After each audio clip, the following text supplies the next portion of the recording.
Good morning and happy Wednesday. Today is Wednesday, November 19th. I normally don't do podcast episodes on Wednesdays. Usually it's Tuesdays and Thursdays, as those who have listened before will know. This week has been a little different. As you can tell, we are not in the home studio today. We are traveling again this week for work. And so this takes me to places where I don't have the best lighting, the best sound quality, but I appreciate all of you staying patient for this episode to come out. It's been a pretty big week in terms of the news cycle, what's going on. I'm sure all of you are well aware with at least the main news story this week about the Jeffrey Epstein Files and whether or not they will be released and if we will be able to finally put some pedophiles behind bars. We're going to discuss all of that. Of course, that's going to be the main topic of today's episode. We also have some smaller things to discuss. Like on X, there is now a Hebrew translation that is banned. We're going to discuss that. There's also some censorship that is happening from a country in the Middle East that seems to also find itself in the news headlines quite a lot lately. But we're going to discuss all of that and more, but I appreciate you staying patient. We're going to dive right into it. I'm Bryce Wheeler, and welcome back to We the Future. Let's go.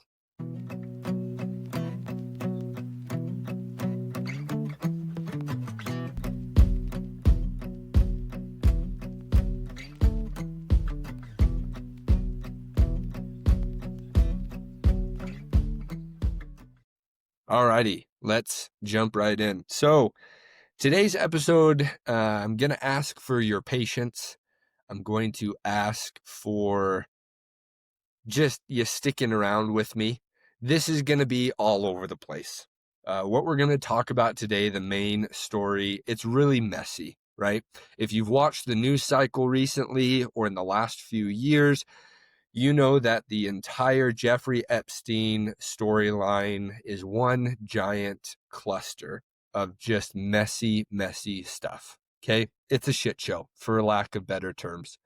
So when I'm going through stuff today, it's going to feel a little jumbled. It's going to feel a little all over the place, not because I'm not well prepared, but because it just truly is one giant mess. So we've got a lot to discuss there.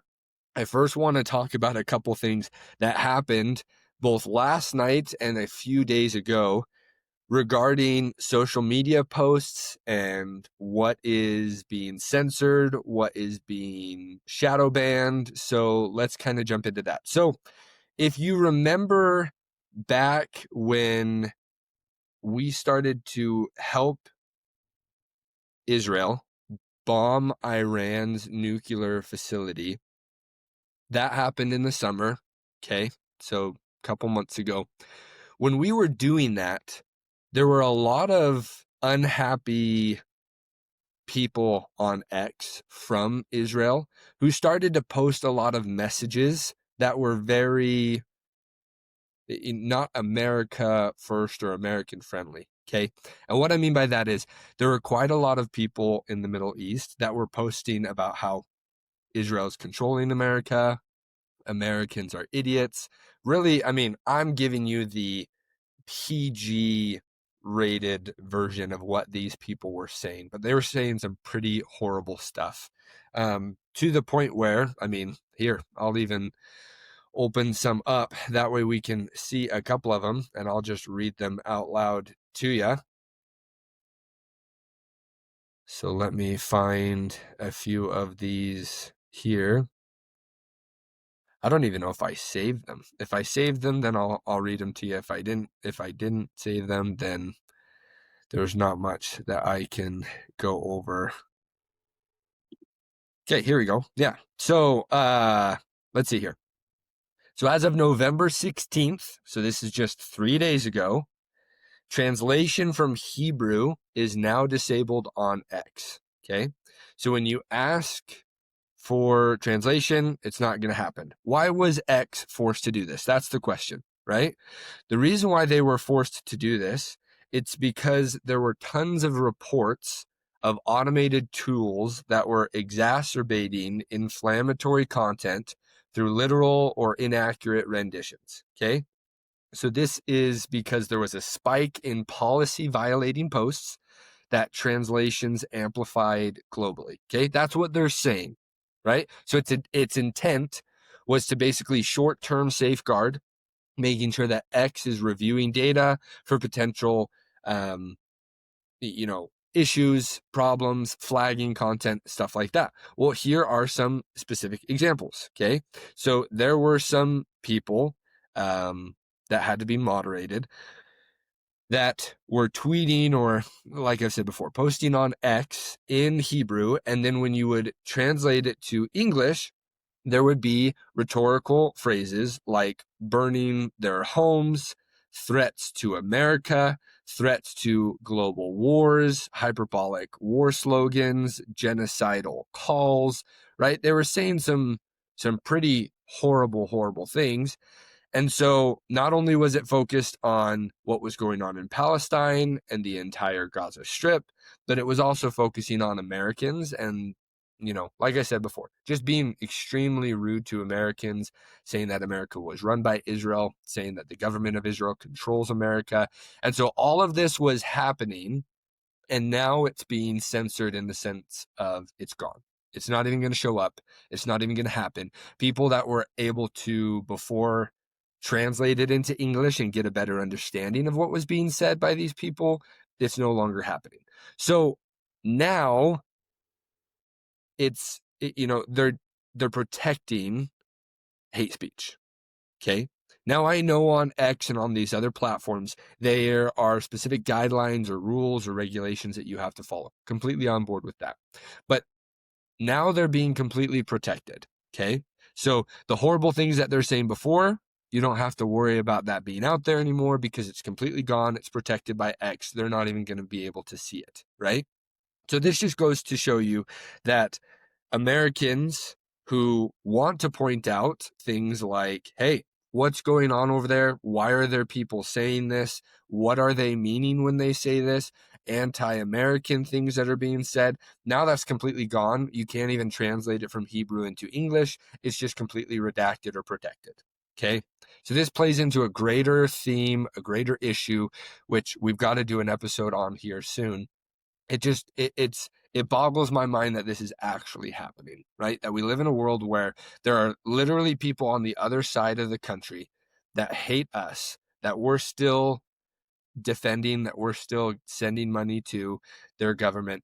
And yet now all of the horrible things that they're saying on X doesn't matter anymore. They're just going to be gone. We don't even have to worry about being able to see them because it's, protected, and it obviously violates X's policy, but don't worry. We don't even have to show it to you anymore because it's now all completely been banned. So that leads into another issue that we've been seeing, which if you woke up this morning on Wednesday and you noticed that some of the creators or content that you had been viewing before that were discussing some themes or discussing some content related to Israel were now not easily accessible, or you saw that their engagement had fallen in the sense of like likes or comments or shares.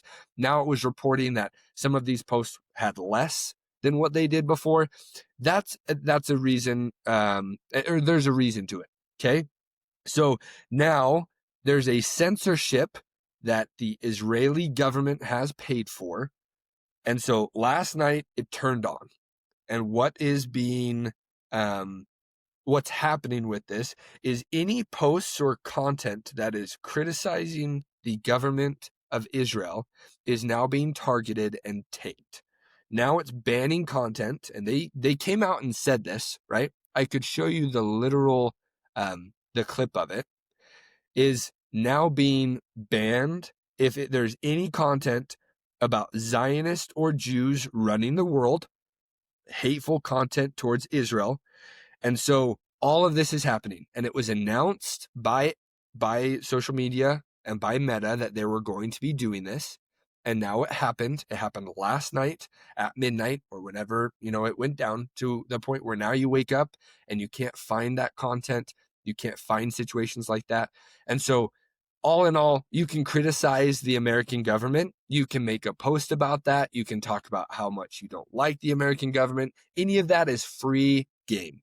But now, if you decide to do any of that towards the small country in the Middle East called Israel, that is now going to be content that's not allowed and is going to be censorshiped or heavily redacted, or to the point where it might not even show up or be broadcasted because it's no longer allowed. And this is something that is happening because the Israeli government paid for it. So I just go back to a quote that was said by multiple different people, but the quote is this: if you want to know who rules over you, look at who you are not allowed to criticize.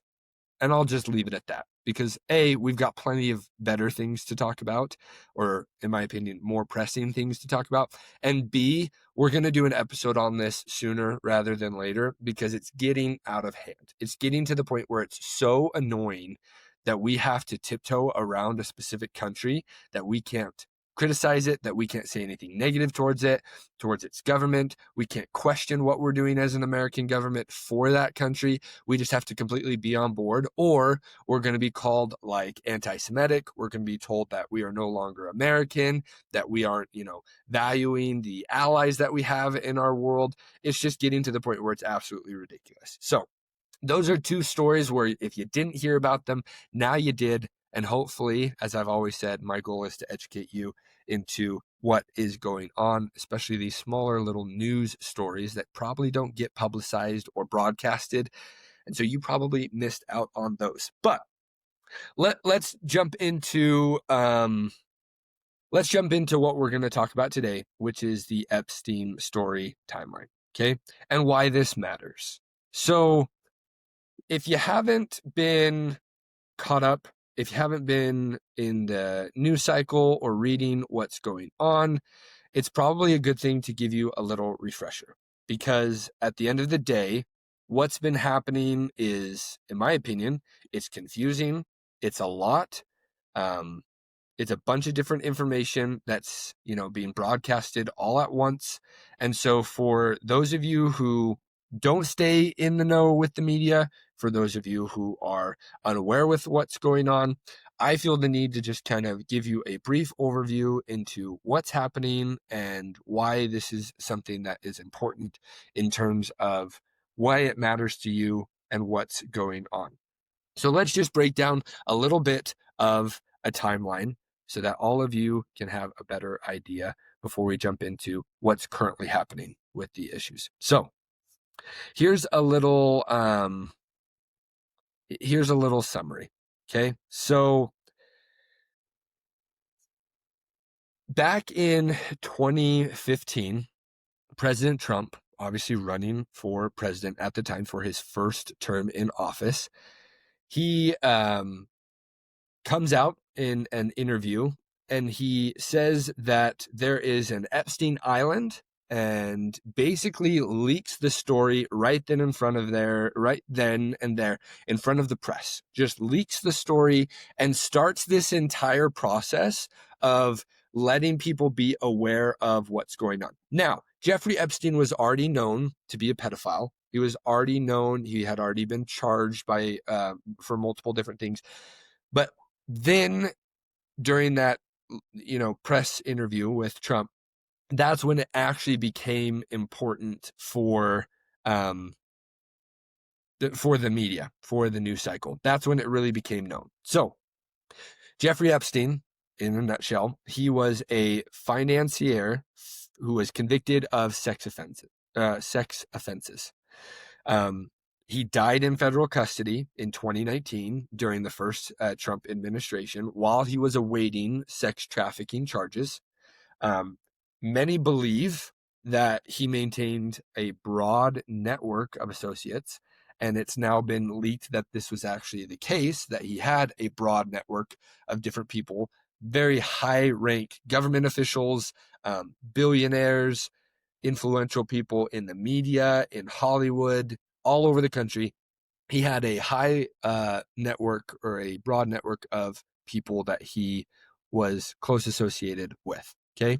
So there's allegations that he used these relationships and used these, I mean, call it like it is, used these predators who were utilizing his resources to gain access to children and people who were underage, both male and female.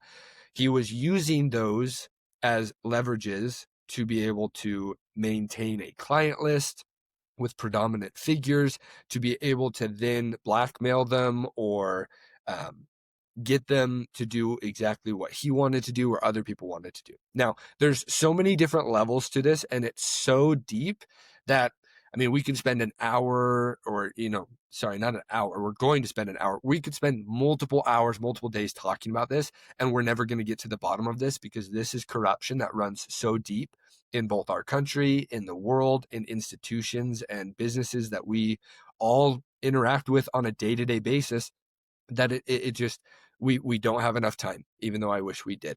Okay. So for years, advocates in Congress, the public, victims, their lawyers, their families have all pressed for full transparency, to understand who benefited from his network, to understand how investigations were handled, to also understand when or whether justice was actually going to happen. And so the files aren't just dusty archives that we get to blow off, that we get to question, or maybe even, peruse through. These are actual documents that implicate questions of power, accountability, institutional handling. And at the end of the day, they intersect between crime and influence and power. Okay. So what is currently happening? Let me give you a background timeline. Okay. Let me help you understand what's going on. And to do that, I'm going to play a video that I feel kind of best portrays this and best gives us a really good idea. The video is not mine. It's on the story of somebody that I follow. His name is, as far as someone you guys could look into, his name is Ian Wendt. Really good guy, someone that I've followed for a long time. It's on his story because he kind of gives you a brief understanding of what is happening and what's going on. So I'm going to pause. We'll be right back. I'm just going to pull that video up so that we can see it. Okay, so here's the timeline that Ian spells out for us. Okay, and then we're going to discuss it, of course, and give us a good idea of what we are viewing. So here's the timeline that Ian gives us. Okay, because first there was this. It's sitting on my desk right now to review. That's been a directive by President Trump. I'm reviewing that. Then there was this.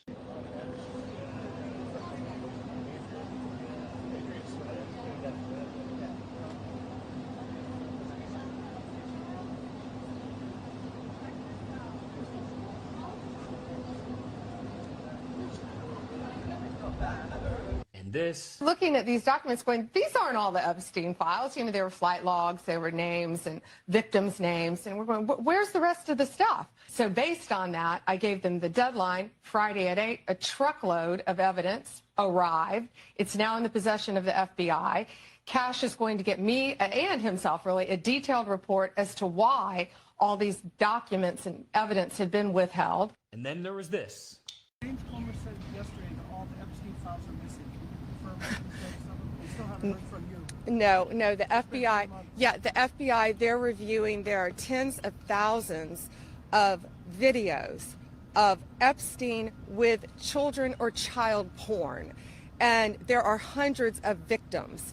And no one victim will ever get released. It's just the volume, and that's what they're going through right now. The FBI is diligently going through that. I haven't seen that statement, but I'll call him later and find out.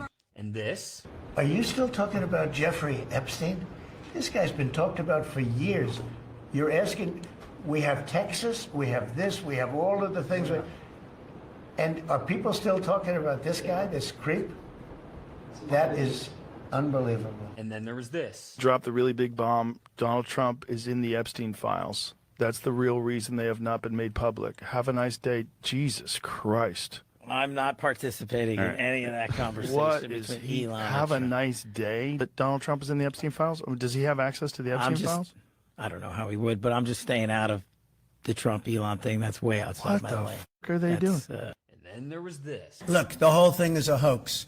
It's put out by the Democrats. And then there was this. I'm not going to withhold information from the American public ever. So on the Epstein matter or any other matters, we are diligently working on that.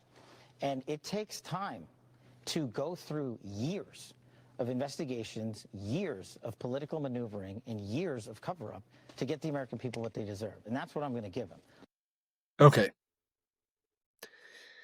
So just giving you a brief timeline, right? Now, it obviously was great. Ian, appreciate you compiling all that together, watching it. So let's discuss this. Trump ran on a policy or a point of when he got into office, he was going to release the Epstein files. Okay. Because the previous administration didn't do so for numerous different reasons. But Trump ran on, I will release the Epstein files. When I get into office, one of the first things we will do is we will release it within days. That's what he ran on. That's what was promised. He appointed Pam Bondi to be able to do that. He talked to Kash Patel and Dan Bongino that was something that he wanted done. That was a directive that he was going to make a point to make sure that it happened the first few days that they were in office. Okay. So what do we get? Just giving you a brief overview. In February of this year, we had a binder, right? We had Bindergate. Call it whatever you want. But if you didn't know what happened, this is exactly what we saw. Okay. So this was a bunch of different, not mainstream, but small political commentators, media personnel who went to the White House, and they were able to get what they called the Epstein binder, the Epstein files, the first phase of these documents. Okay. So that ended up being a giant hoax. Not the entire Epstein files being a hoax, but we'll call that Bindergate. Okay. Because nothing ever came from it. It ended up when they got the binders, everybody in the public eye cried out, well, why don't you release all of those documents that are in the binders so that we can actually see what was in there?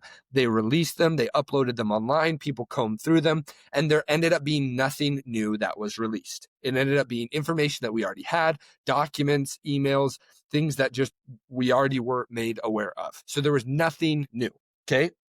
Then we get told by Pam Bondi, the same basically week that Bindergate happened, that the files were on her desk, that the Epstein client lists were on her desk, and that all she was doing and all she needed was just a little bit of time to review those files with her team so that we could then release them to the public and make sure that they were well known. Okay.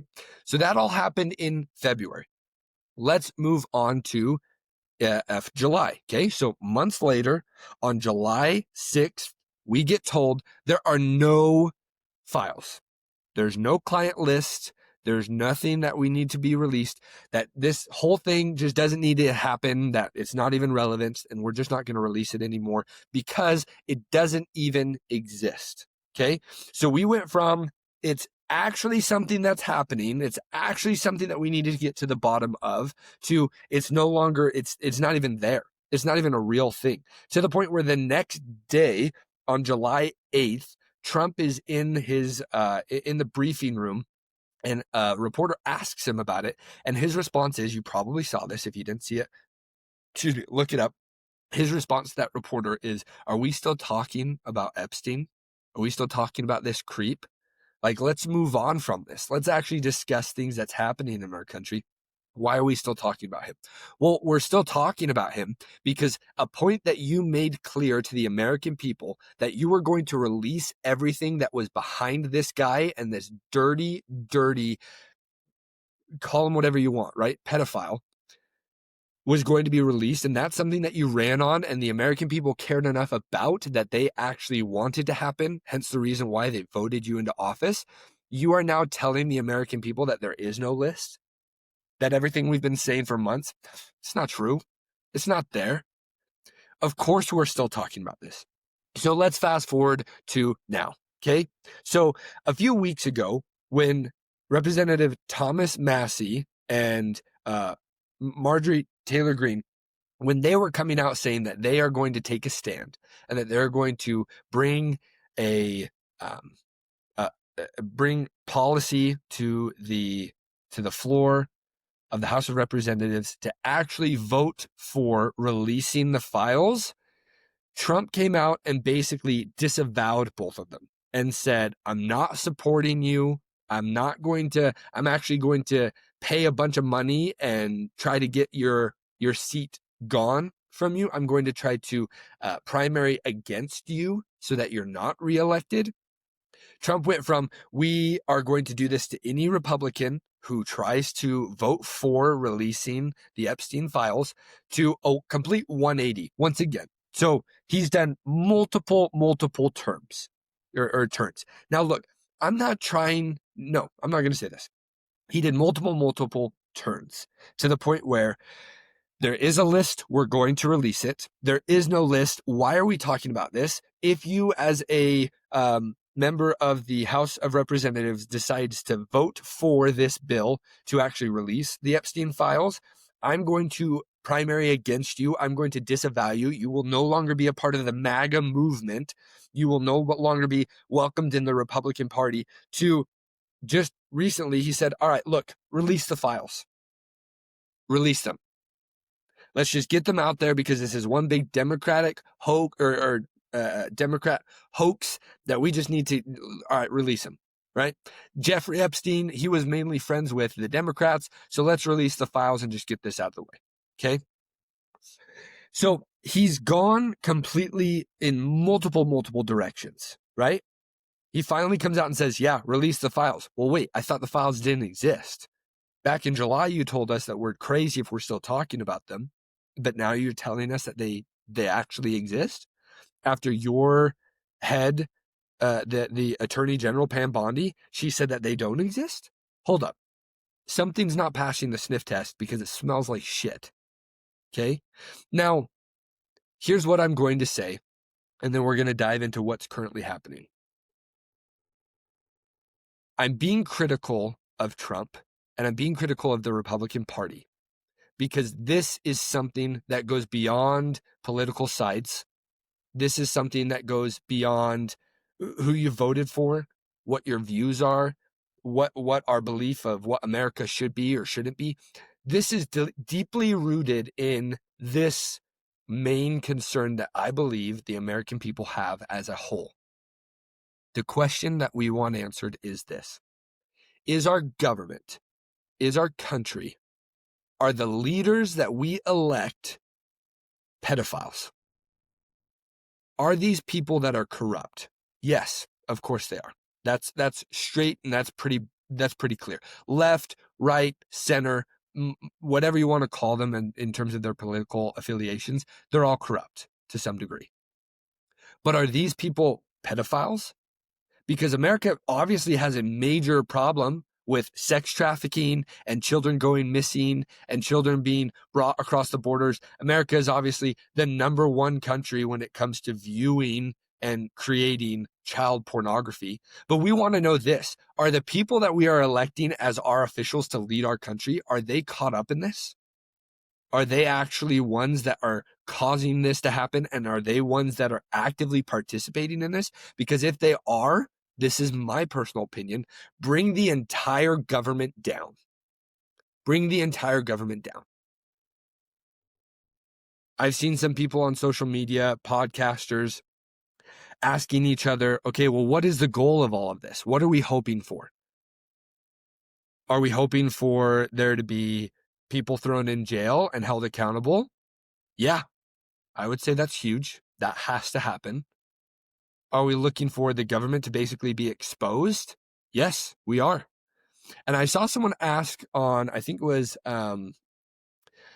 Pat Bet David's podcast, one of his hosts, I don't know the name, he asked the other host, like, to what degree are we willing to actually press this for? Or like, what do we want out of this? What are we willing to do? What are we willing to actually have because of all of this? And his response was to bring down heaven, right? To bring it all down, collapse it all, completely dismantle what we have.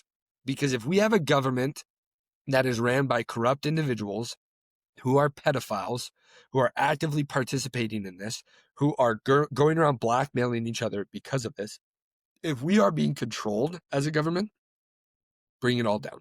And I believe in the exact same thing. Bring it all down. Collapse it all.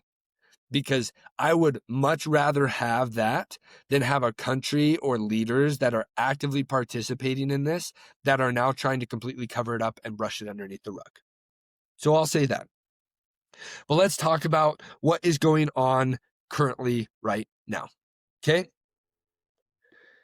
So, in news, the Epstein file vote happened. Okay? So, it first fell on the House of Representatives. Okay? Now, the House of Representatives, they basically voted in favor for it. Okay? So, this was yesterday. On Tuesday, there was a final vote by the House. It was 427 votes in favor, 1 vote that was against it. Okay?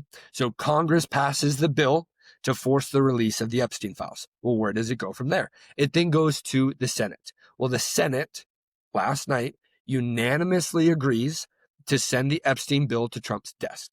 So now it's making its way there where Trump has to sign it into law so that it has to happen. And once it's signed by Trump, if it's signed by Trump, we'll get to that, then there will be 30 days that they have to release everything. Okay? But here's the kicker. There's a couple different caveats or a couple different things that we have to discuss, because I don't believe that it's going to just be cut and dry that this will be released. And this is why. Okay? So the Epstein Files bill, it grants Attorney General Pam Bondi the authority to withhold or redact any material that could endanger national security or jeopardize an active federal investigation. Now, why do I bring this up? Okay. Trump days ago, when he finally came out and said, you know what, let's vote on it. Bring it to Congress's floor, vote on it. Let's see what you guys want to do. If we want to release the files, fine. Vote in favor for it. Release the files. Let's do this. In that same breath, he then also urged Attorney General Pam Bondi to open up or reopen the investigation into Bill Clinton's involvement with Jeffrey Epstein. Okay? Now, why is this important? Why does it matter? If there's an open investigation, then there's a legal basis for the Department of Justice to withhold or redact relevant info that could jeopardize that open investigation. Okay? Let me break this down to you in layman's terms. If I am investigating someone and somebody is also at the same time going to release files that's completely unrelated to what I'm currently investigating, but they release files that jeopardize what I'm trying to do in my investigation, then their files could be redacted, could completely just be withheld, because they're not going to jeopardize my current investigation. So here's what people are saying, and here's what's being rumored or discussed. And I'll be honest with you, I think it fits really, really well. As much as I don't want to say that, I think it really fits. People are saying that Trump said, fine, release the files, let's get it out there, vote on it, let's see what actually happens. But at the same time, if Pam Bondi has opened or reopened an investigation into the Clintons and their involvement with Epstein, which it's like white on rice, it's so tied closely together. The Clintons were clearly involved with Jeffrey Epstein. If she reopens the investigation into the Clinton family or into Bill Clinton, then when the bill gets to Trump's desk, he can't sign it, or he won't sign it, because it's going to jeopardize the investigation that is being actively pursued by the Department of Justice to look into the Clinton family, to look into Bill Clinton. So there is, the authority now falls on, of course, Trump signing this, but it falls on the Attorney General Pam Bondi, because now she has the authority, and it's written in the bill. And I can read it for you verbatim right here. This is from the bill. This is, let's see here. This is page 5, section A. If the Attorney General makes a determination that covered information may not be declassified and made available in a manner that protects the national security of the United States, including methods or sources related to national security, the Attorney General, shall release an unclassified summary for each of the redacted or withheld classified information. So Pam Bondi now has the ability, based off of whether she deems it could endanger national security or jeopardize an active federal investigation into the Clinton family, she could withhold or redact any of the information that she feels, or any of the material that she thinks will actually endanger this. To me, I think it just blows it wide open. It just peels back another layer to this horrible, disgusting onion that we have in front of us. Because now, if Pam Bondi and President Trump say, well, you know what, this actually would blow up in our faces, and this would be a horrible thing for national security, we're going to redact a lot of this and not release it, they can do that. So, and I of course, share my opinion. I don't think this is going to turn into anything. I think this is one giant tail wag to keep the American people distracted. Distracted from what? Not sure. I think there's a lot of different things that we could be being distracted from. We could be being distracted from the fact that Israel wants us to sign a 20-year agreement to send them a ton of money. Right? I think that the number was another $4 billion over the next 20 years in the form of a loan. So we could be being distracted from that. We could be being distracted from what's going on with our economy and why it's not improving. We could be being distracted by tons of different things. But I think we're going to get a little bit of information out of this. We might get a couple high officials or a couple low officials that will be, put out there, that will be able to say, oh, hey, look, this guy was involved, or this girl was involved, or this was happening. And we'll be able to hold some people accountable. To what extent, I don't know. I'm not very hopeful, because if we've seen anything in our government over the last couple of years, it's that government officials don't really get held don't get held accountable. We don't see them actually being prosecuted for crimes or for things that they did to the American people or to the government, right? COVID is a great example. We have yet to see anything happen because, of course, Anthony Fauci got pardoned by the auto pen. So I don't think this is going to turn into anything. Whether Trump actually signs this into law, I'm not sure. I'll believe it when I see it. Because at this point in time, that's kind of my stance on what our government is doing. I'll believe it when I see it. But what is important to talk about is, why is all of this happening? Why is this something that is such a big news story? Okay? And this is in my opinion what is the most important thing about all of this. Okay? So currently, the files sit inside the Department of Justice, the FBI, the United States Attorney's Office, and these involve so many different things. They involve grand jury material, classified information, third-party privacy, victims that are protected. So releasing them invites a ton of different legal fights that could happen, right? But there's political stakes that are involved, because some of the documents may implicate powerful people, right? We've already discussed that, or at least raise questions into failures in our institutions, okay? So there's so many different things that are at stake. And so here's where we have to dive deep into why does this even matter, okay? But before we jump into why it matters, because I feel like that's a great segue to end today's episode on, let's discuss what we are seeing with the two different parties, with the Republicans and with the Democrats, okay? So the Democrats got, if you haven't seen it, I could share it with you, so you could message me or we could talk about it together. There were some emails from Jeffrey Epstein's estate that were subpoenaed and that were got access to. There's a ton of different numbers out there. There's 30,000 documents, 20,000, 10,000 documents. Long story short, there were a lot of documents that were released, a lot of emails from his estate that were released. And I'll be honest with you, it's been reported. I've read through multiple of these emails. Trump's name is in a lot of these emails. Okay. I think the last figure I saw, like 1,300 emails, his name was mentioned in. He's like the most mentioned individual in all of these emails. Now, here's my caveat, my warning. That does not mean right out of the gate that Trump was involved in any of these,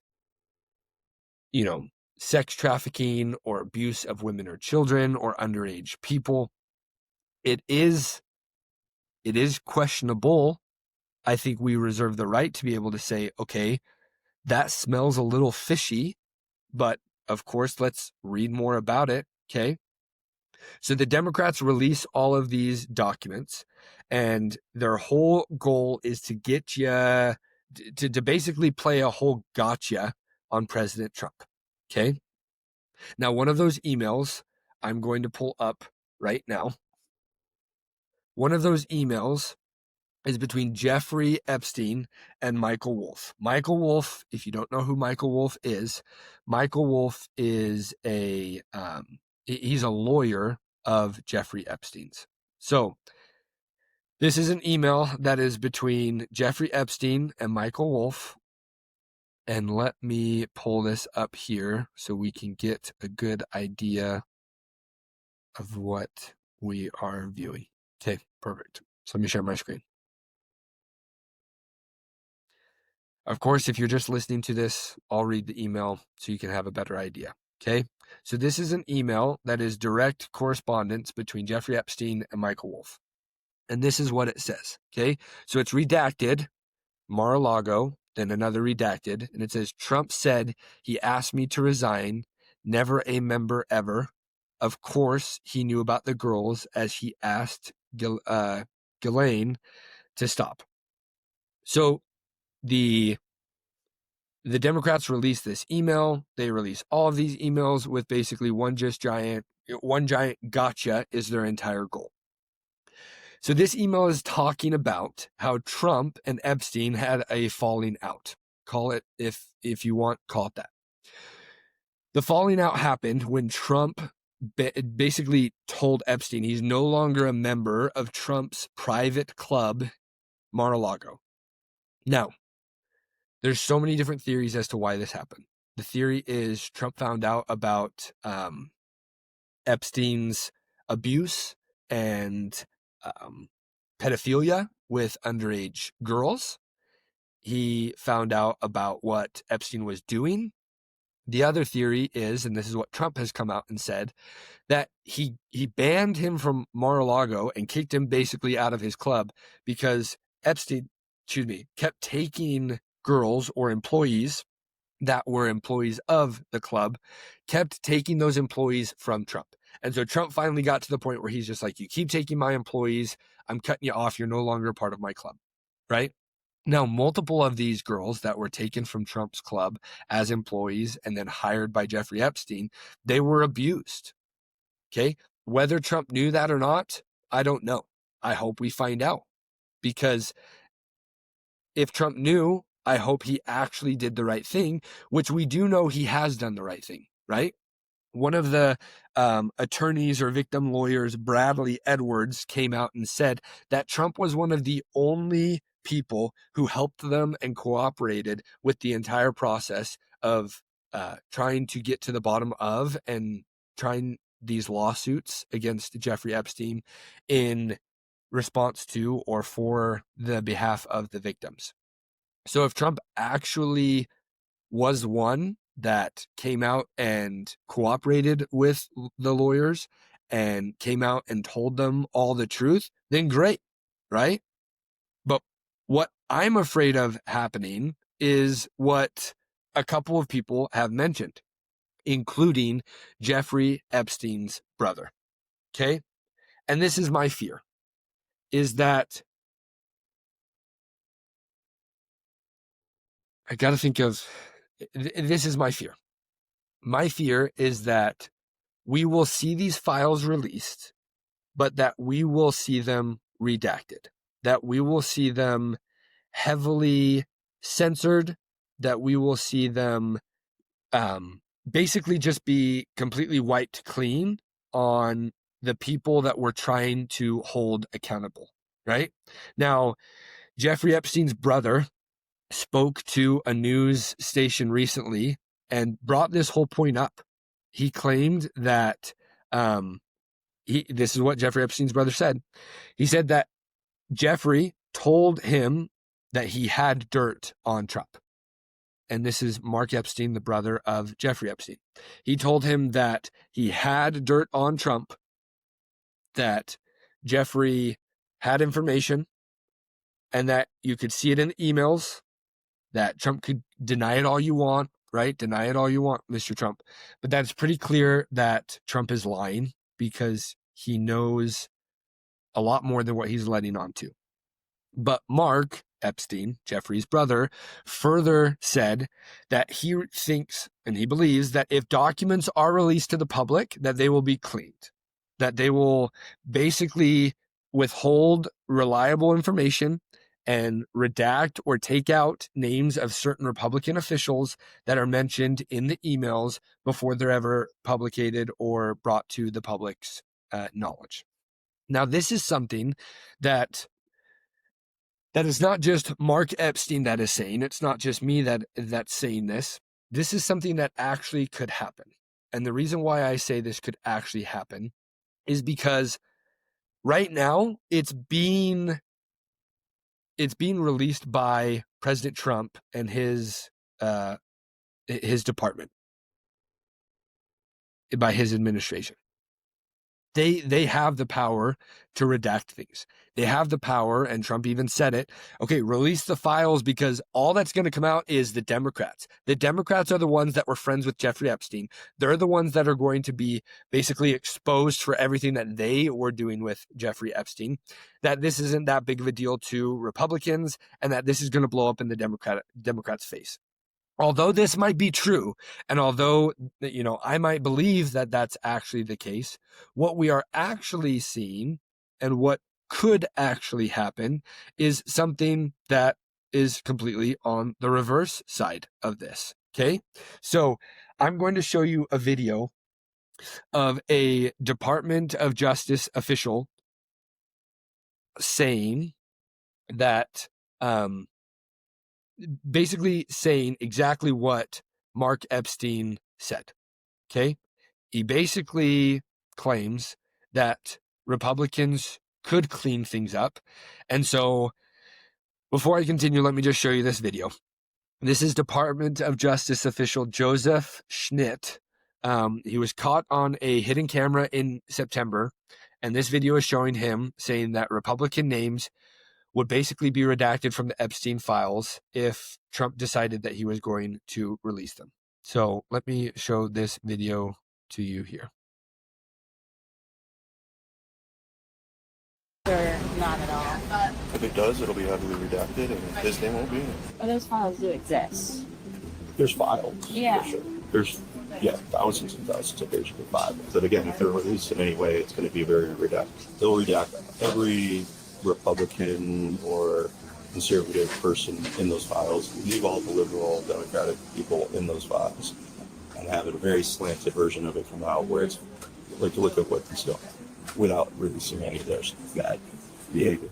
Do you think like this? Okay. Yeah, in a nutshell, right? We're basically seeing. Decided to play again. If you heard that, sorry. That's my fear. Okay? That's a lot of people's fear. Is that if we do get any sort of transparency, if we do actually get to see the files or part of the files, that there will be so many different things that are taken out of it that accountability won't be held. We will see Republican official names that are redacted. We will just see Democratic names. Now, look, if you're trying to be sneaky and actually do that, you would be a complete idiot to redact every Republican official's name ever and just have it be all Democrat officials or Democrat people. If that's the case, I think the American people, it's not going to pass the sniff test with us, and we're going to smell something, and we're going to smell some sort of corruption well, it doesn't really show any, you're telling me that there's nobody on the political right side that actually was involved with all of this, that it's all just the Democrats that were involved. Doesn't really smell right. I hope that if that actually happens, that's what we do. I hope that that doesn't happen, though. I hope that everything will be released. I hope that we get to the bottom of all of this, that we get the files, that we're able to actually comb through them, and as American people demand justice for what has happened to these victims. But in that same breath, I go back to what I said earlier. I don't think this is going to turn into anything. I don't think we're going to get any accountability. I don't think we're actually going to get any of the files that are important released to us. I think we might get a few of them that, show this or show that or show some form of corruption within our government, and we might be able to hold a few people accountable. I don't think this is going to get back to exactly who it should get back to, which, in my opinion, it goes way deeper than the American government. It goes into the Israeli government. It goes into Bibi Netanyahu. It goes deep into the ties into Mossad that Jeffrey Epstein and Ghislaine Maxwell had.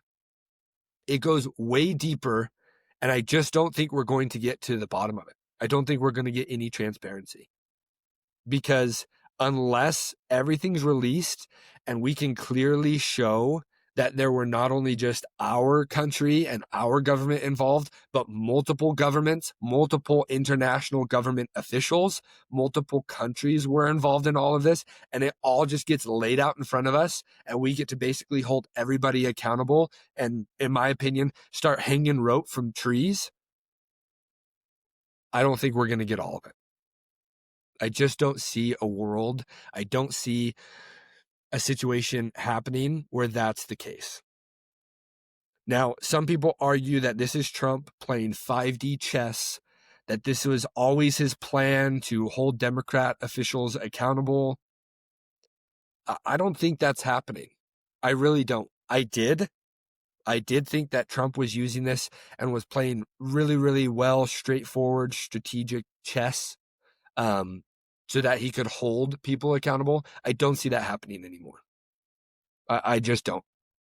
I think we're now seeing Trump is realizing that the walls are closing in around him, that the walls are closing in around multiple government officials, that we are seeing our government go into a state of fury and frenzy and panic because we, the American people, are demanding justice to be held. And we are demanding Trump do exactly what Trump ran on, which is him saying that he was going to release the files. And so I think we're seeing so many things at play to the point where it's going to turn into one big giant nothing burger. That we're not going to have anything that's actually usable, that in my opinion, I don't think they're ever going to be released because of the investigation that's happening right now into the Clintons. I just don't see this turning into anything. Now, I could be completely wrong. It could get to Trump's desk and he could sign it, right? Today, tomorrow, hell, I don't know. But I just don't think we're going to get the transparency that we want. And that's where this whole thing is extremely frustrating. Because what I want and what I believe plenty of people want is for us to be able to hold these government officials accountable. To be able to say, you were involved in all of this, you're implicated. The fact that you were trying to hide this, sweep this under the rug, you were trying to make this not known to the American people, you're now implicated in this, right? To Kash Patel, the most transparent FBI director we've ever had, right? That's what we were promised. He's done absolutely nothing. And so for us to now believe him that when he was a podcast host before he was a government official, he was saying that all of this should be released, that he would go in day one and release the Epstein Files, that he would actually hold people accountable, and that this actually needs to happen. And then he gets into office and nothing comes of it. What we get is Kash Patel suing people on behalf of his girlfriend because they called her a Israeli honeypot and it offended her. We're getting Kash Patel that says, I'm going to come out and I'm going to release the files, but then in the same breath says, well, no, can't do that. I can't release them. It would cause too much national security. It would hurt the nation's security. I think it's right for people to question because, I mean, specifically talking about Kash Patel, we've seen nothing come from him that's transparent. Nothing. And this goes into the broader issue that I have a problem with. If we saw more transparency with things like coming out about what happened with 9/11, if we saw more transparency with the Kennedy assassination and with the Charlie Kirk assassination, if we saw more upfront, open, honest dialogue from Kash Patel and from Trump's administration about all of these things that have happened, I think we would then give them the benefit of the doubt when they say things like, well, you got to believe us when we say this would hurt national security and we can't release this, we'll release that, but we've got to redact this, we've got to kind of, blur this out. I think we would give them the benefit of the doubt. But the fact that we've seen nothing transparent from Kash Patel or from the FBI, right? I always was told by my dad, don't trust a 3-letter agency, right? FBI, CIA, Department of Justice, don't trust them. IRS, throw them into the mix. If we have seen some transparency, we would be a little bit more lenient, I feel, as an American people. But we haven't. We haven't seen any of that. If we had Trump saying, well, yeah, we're going to release the files, but we have to do it strategically, and we got to make sure that we do it in a way that, we can still function as a government and it's not going to bring everything down. And we've got to do it this way so that, we can hold people accountable, but we've got to protect the privacy and the rights of the victims and we don't want to expose them. If Trump came out and said that, I think we would give them the benefit of the doubt. But instead, this is where my problem lies. My problem lies in this, that Trump and his administration has done nothing but lie to us about the Epstein Files. And so because of that, they're implicated in all of this. It looks really, really bad as a president, as Trump, if your name's mentioned over 1,600 times in the emails, and you were months ago telling us that we need to stop talking about this. That your Attorney General came out and said that there are no Epstein files, there are no client lists, there's nothing that we can, we've given you everything that we've got. It's a really bad look if you invite social media personnel to the Oval Office to get these binders to pose for a photo op on the White House lawn, holding them up, thinking that we're going to get something when there's nothing in there that's new. All of this is a really, really bad look, and it's one giant lie. So that's where my issue is that because all of this has transpired the way that it's transpired, which let's talk about that. This is Trump's fault. Because Trump back in 2015 is the one that exposed all this, that brought it to light. During the first administration of Trump, Jeffrey Epstein was convicted and waiting trial and was in prison under Trump in his administration. I think we failed to remember that. And that's when he was killed, right? And I'll throw up giant air quotes, killed, while he was in prison. And now Trump ran on the same thing. We're going to expose it all. We're going to drain the swamp. We're going to expose all these people for who they are, pedophiles, and we're going to get all of this out there. And then in the last year, we've got nothing. And then we get, in my opinion, American patriots, Marjorie Taylor Greene and Thomas Massey coming out and saying, we're going to just force a vote. And finally, then Trump says, okay, cool. After saying he's going to deplatform them and, run, he's going to party against them and find replacements for their seats, how they're not American, they're not MAGA, they're basically just people going against their own party. After that, he then turns around again and says, okay, cool, vote for it and let's see what happens. I just think that this is one giant shit show that Trump has made his bed and now he has to lay in it. And I hope that there's actual accountability that is brought. I hope that we actually see something come of this, because I'm with all of these people saying that if this is truly what our American government is doing, if they are pedophiles, if they are actively participating in all of this giant corrupted mess, I want to see it be brought to the ground. So I hope that there's actual accountability held. I hope that we actually get some files. I hope that there are things that are released and we actually can be able to, something comes of this. I just don't think that's going to happen. I just don't see that happening. So, I don't know, you guys. I'd love to hear all of your thoughts, because it's really sickening. It's really sickening.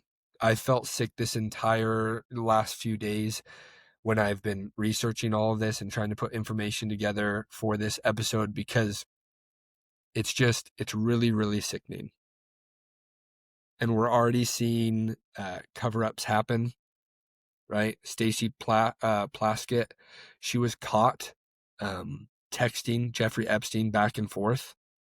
And I went to bed last night with, she was actually going to be held accountable, and she was actually going to be censured for texting Jeffrey Epstein during an actual for texting him during a hearing, and nothing happened. I woke up this morning and she basically got completely let off. She wasn't stripped of her committee assignments. She wasn't censured. She basically, they voted in favor of not holding her accountable. And so I just think we've come to the point where we just won't see anything come of this. And I really hope I'm wrong, right? I really hope that something comes out of this. But, the pessimist inside of me just doesn't believe that this is going to turn into anything. But if our government is being ran by pedophiles and people who are actively participating in, either when Jeffrey Epstein was alive or even now, because I don't think it's died. I don't think everything died with Jeffrey Epstein. I still think there are plenty of people that are continuing on with what he was doing. Peter Thiel is somebody, right? Palantir. We're going to talk about that. Bibi Netanyahu, right? The Clintons, the Bidens, the Obamas. I think there are so many different people that are still involved in all of this that I hope we get to the bottom of it. I hope that the files are released and we can actually say, you know what, let's hold people accountable. Let's hang them from the tree. Let's root out the actual corruption that is in our government and get all of these people out. I hope we can do that. But I just don't think we'll be able to. So, we'll just end it at that. I'm kind of drained of thoughts and things to say. We're still going to come out with another episode this week, so be on the lookout for that. This one obviously coming out today, Wednesday. My plan is to have the next episode this week come out on Friday. I'll be back in the studio next week, so we'll be able to do that. Next week, with it being the holiday, I'm only planning on doing one episode on Tuesday. So we're going to have some fun with that, with the holiday season. As I've always said before, please like, comment, subscribe. If you're listening to this on Apple Podcasts or Spotify, please leave me a review. Anything helps. Comment. I'd love to hear your thoughts, right? Love to hear all of your opinion on everything that we've discussed both today and in previous episodes. But please support my goal into blowing this up into something bigger and being able to do this full time. That would ultimately be the dream. But please support, like, comment, subscribe, share it with those who you feel would enjoy it. And we will see you all here soon. Appreciate all of you. Remember, the future is something that we build together. So thanks again for tuning in to We the Future. See ya.